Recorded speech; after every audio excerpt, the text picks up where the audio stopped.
ओम शांति। आज बाबा के 15 जून 2020 के साकार महावाक्य हैं। कल हम सब ने बाबा के बहुत सुंदर अव्यक्त महावाक्य सुने कि हम सबको सोचना, बोलना, करना एक समान बनाना है और साथ साथ परिवर्तन समारोह मनाना है, जिसमें हमें निज को परिवर्तन करते जाना है। अपने विचारों का परिवर्तन, बोल का परिवर्तन, कर्म का परिवर्तन। ये बाबा की हमारे लिए आशा है कि बच्चों के संकल्प भी श्रेष्ठ हों, साथ साथ हम योगी बने, योद्धा नहीं। बाबा की याद में जब बैठे तो उसके प्यार में खो जाएं। ऐसा ना हो युद्ध में ही टाइम जाता रहे, और अगर ऐसी स्थिति आ भी जाए तो निराश नहीं होना, बल्कि ज्ञान, चिंतन, मनन के द्वारा अपने मन को बाबा के प्यार में अच्छी अनुभूति में लेके जाना है। आज के महावाक्य बहुत ही सुंदर हैं, जिसमें बाबा ने हम सबको याद दिलाया कि बच्चे अभी 84 का चक्र पूरा हो रहा है। आप आत्माओं ने पूरे सृष्टि चक्र में ये पार्ट बजाया। अब वापस घर जाने का समय है। घर कौन सा है, याद है आप सबको? हम सबका घर है परम धाम, है ना। जैसे ही कहते परम धाम तो बुद्धि में वो परम धाम का चित्र आ जाए कि जहाँ सब छोटी छोटी आत्माएं बाबा के समीप हैं। फिर बाबा ने याद दिलाया कि जिन बच्चों को ये बात याद रहती है कि अब वापस घर जाना है, तो उनकी स्थिति कैसी होगी। वो इस दुनिया में ऐसे रहेंगे कि जैसे कि देखते हुए भी नहीं देख रहे हैं।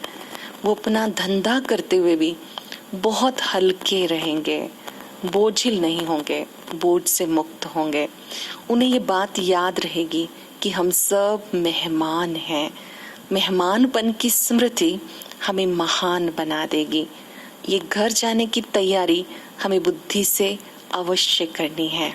उसके बाद बाबा ने याद दिलाया कि बच्चे अब इस समय आप समझदारी से कुछ अच्छे अभ्यास करो कि मैं आत्मा परम धाम से यहाँ पार्ट बचाने के लिए आई हूँ। परम धाम से आकर के मैंने भिन्न भिन्न शरीर लेकर पार्ट बचाया। अब हम आत्मा रूप में सब भाई भाई हैं, क्योंकि वापस घर जाना है तो अपने टाइम को वेस्ट नहीं करना। कभी कभी हम झरमुई झंगमुई में टाइम वेस्ट करते हैं। अनावश्यक बातों को बाबा झरमुई झंगमुई कहते हैं। व्यर्थ की बातें, व्यर्थ की चिंताएं, उन सब का चिंतन करना, वर्णन करना, बाबा कहते वहां से अपने टाइम को बचाओ। फिर बाबा ने कहा, बाबा एक अच्छी बात सुनाते हैं। मालूम है वो अच्छी बात कौन सी है? वो अच्छी बात जो बाबा ने याद दिलाई कि आप ही देवता थे, आपको फिर से बनना है। और फिर से बनना है तो बाबा बुरी चीजें छुड़ा देते हैं। देखना है बुरी चीजें कौन कौन सी हैं, उनको खुशी से छोड़ते जाना है। याद रखेंगे, खुशी से छोड़ेंगे तो भाग्य बनेगा, मजबूरी से नहीं। देवी देवताएं कैसे होते हैं? वो पवित्र होते हैं मन वचन कर्म से। बाबा ने कहा इसमें आपकी कमाई ही कमाई है, और ये अंतिम जन्म है तो पवित्र बनना है। फिर बाबा ने अच्छी बात के साथ साथ सावधान भी किया कि बच्चे माया से मत डरना। माया मगरमच्छ की तरह से है, अच्छे अच्छे महारथियों को भी हप कर जाती है। अगर आप बाबा को याद करेंगे तो माया आपसे हार जाएगी। जिंद की तरह से बाबा को याद करो। आप सबको इस रूहानी धंधे में बिजी हो जाना है। जिनकी बात सुनाते हैं कि उसने कहा मुझे काम दो नहीं तो मैं खा जाऊंगा, तो उसको कहा सीढ़ी चढ़ो और उतरो। ऐसे बाबा ने कहा आपको बाबा की याद में बिजी हो जाना है। किसी भी रूप में माया आए आपको डरना नहीं, आपका काम है बाबा को याद करना। फिर जब आप बाबा को याद करेंगे ना, तो बाबा ने कहा उस समय भी याद रहे कि मुझसे कोई पाप नहीं होना चाहिए। अगर कोई पाप हो जाता है तो हमें बाबा को सच बताना है। बड़ी सुंदर बात है ये कि अगर हमसे कुछ गलती हो गई दिन में, तो जब हम बाबा की याद में बैठे तो उस समय हम बाबा को बताएं कि बाबा आज मेरे से गलती हो गई, मैं आत्मा क्षमा चाहती हूँ। अपनी गलती को स्वीकार करना है और आगे न करने का दृढ़ संकल्प करना है। बाबा ने कहा इस समय आप विकर्म विनाश करने के लिए बैठे हो, पापों को नष्ट करने के लिए बैठे हो, तो अब कोई पाप के काम और नहीं होने चाहिए। जाने अनजाने जो हो गए उसके लिए तो योग करो ताकि वो बोझा उतर जाए। फिर बाबा ने आगे चलकर एक बहुत सुंदर बात बच्चों को कही कि आपको अतीन्द्रिय सुख में रहना है। ये अतीन्द्रिय सुख का गायन आप बच्चों का है। जब आप यादों में खो जाते हैं, बाबा के प्यार में खो जाते हैं, वो आंतरिक सुख अतीन्द्रिय सुख है जिसका शास्त्रों में वर्णन है। ये अतीन्द्रिय सुख प्राप्त करते, बाबा का धन्यवाद करते, हमें पल पल अनुभव करना है कि मेरे बाबा मेरे साथ हैं। फिर बाबा ने कहा बच्चे बाबा की मददगार बनो। सबसे बड़ी मदद कौन सी है?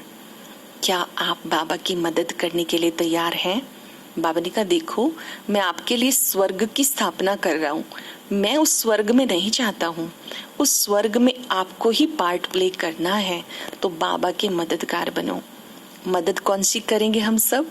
सबसे अच्छी मदद है अपने आप को बदल लेना, निज को बदल लेना। जो जो चीजें हमारी ठीक नहीं हैं, बाबा की याद से उन्हें स्वीकार करना और दृढ़ संकल्प करना कि वो हमारे अंदर फिर से ना आए। जो हमारे पुराने संस्कार हैं उनको हमें ठीक करते जाना है। धीरज रखेंगे। इसमें कोई एक दिन की प्रक्रिया नहीं है या ओवरनाइट प्रोसेस नहीं है कि आप एक दिन में एक रात में ठीक हो जाएंगे। इसमें बहुत धैर्य रखना है, बड़ी सूक्ष्मता से अपने आप को चेक करना है कि मेरी कौन कौन सी चीजें ठीक नहीं हैं जिनको मुझे ठीक करना है। उन्हें ठीक कर लेना ही बाबा की मदद है। साथ साथ ज्ञान की बातें औरों को सुनाना, जो हमारे संपर्क में आए उनको बाबा का परिचय देना, ये भी बाबा की मदद है।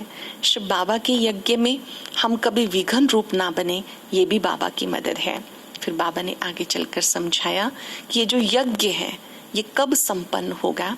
जब आप इसमें मैं और मेरेपन की आहुति दे देंगे। सूक्ष्म में भी मैं और मेरापन ना आए। कई बार हम क्या कहते हैं, क्या करें, मेरी नेचर ऐसी है, मेरा स्वभाव है, मेरी ड्यूटी है, मेरा नाम, मेरा शान, इन सब से ऊपर होकर हम सबको इस यज्ञ में बाबा का नाम वाला करना है। मैं शब्द जब भी आए हम याद करें मैं शुद्ध आत्मा हूँ, और मेरा शब्द जब आए तो हम याद करेंगे मेरा बाबा। ये आहुति हमें सच्चे दिल से देनी है, तब बाबा कहते यज्ञ संपन्न होगा, विजय के नगाड़े बजेंगे। आज हम ये पुरुषार्थ करेंगे कि मैं और मेरेपन से मुक्त आत्मा हूँ। बस मेरा तो एक बाबा, दूसरा ना कोई। अब हम सुनते हैं विस्तार से आज के मधुर महावाक्य आदरणीय राजयोगिनी तपस्विनी सरला दीदी जी से। ओम शांति।